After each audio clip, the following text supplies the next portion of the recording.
We now turn to this. Police in Washington state arrested 30 demonstrators who occupied an engineering building. This is on the University of Washington's campus last night. The pro-Palestinian protesters were demanding the college cut ties with Boeing. The group also blocked off streets and set fire to dumpsters. At this time, it's unclear how many of those involved are actually students at the university. The case of a Columbia University student who was detained by ICE and then released returns to a courtroom today. You all remember this moment. The government is appealing a judge's order that led to this. This is Mohsen Madawi obtaining his freedom once again. He exclusively spoke with Lilia Luciano in his first sit-down TV interview. Watch. What do you suppose, if you have any idea of why they wanted to do that instead of just taking you right away? I don't know why. But what I know is this is a betrayal to the Constitution of this country and to the process. I've done everything the right way. I've gone through the process. I've applied the right way. I showed up for my interview. I shared and answered all of the questions honestly. And I said I am willing to defend and protect the Constitution of this country. We've got CBS News immigration and politics reporter Camilo Montoya-Galvez here with us now to speak about this. Camilo, great to see you. Good morning.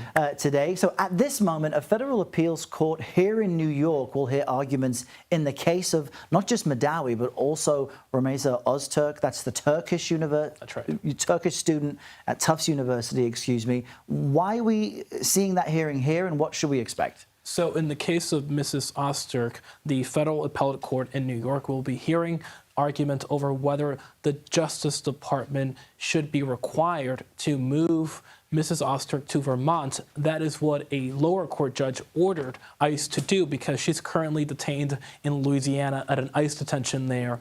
But that order by the lower court judge was stayed by this federal appellate court in New York. They will decide whether or not to extend that stay or to lift it, allowing her to be transferred to Vermont. In the case of Mr. Madawi, the Columbia University student, who was arrested by ICE too, the court will hear argument on whether the Justice Department has grounds to appeal the lower court order that led to his release. The Justice Department is saying that Mr. Madawi should go back to ICE detention because he poses a danger to his community, which was rejected by the lower court judge in Vermont. So we'll see how these cases play out. And it really gives you a sense of how eager the government is to win in these cases. That's right. You've also reported that the U.S. currently is trying to negotiate deals with several countries, including Angola, Equatorial Guinea, to accept migrants whose home countries won't take them back. Help us understand what that is about. Well, Errol, the Trump administration is mounting an intense and aggressive diplomatic campaign to convince as many countries as possible,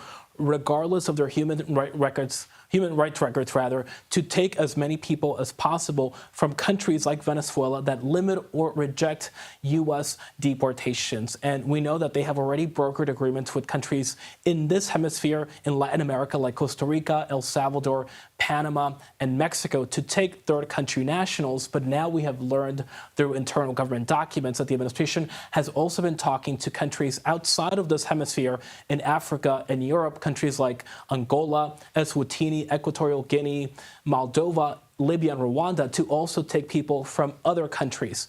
But there are a lot of questions legally and politically about how these agreements would actually work out if they are finalized. It's incredible when you see the map that we just put up there, and it's really spread around the world. So remarkable that you were able to get into these documents and see that this is happening. We'll stay close to you to get more of your reporting. Camilo, great to see you.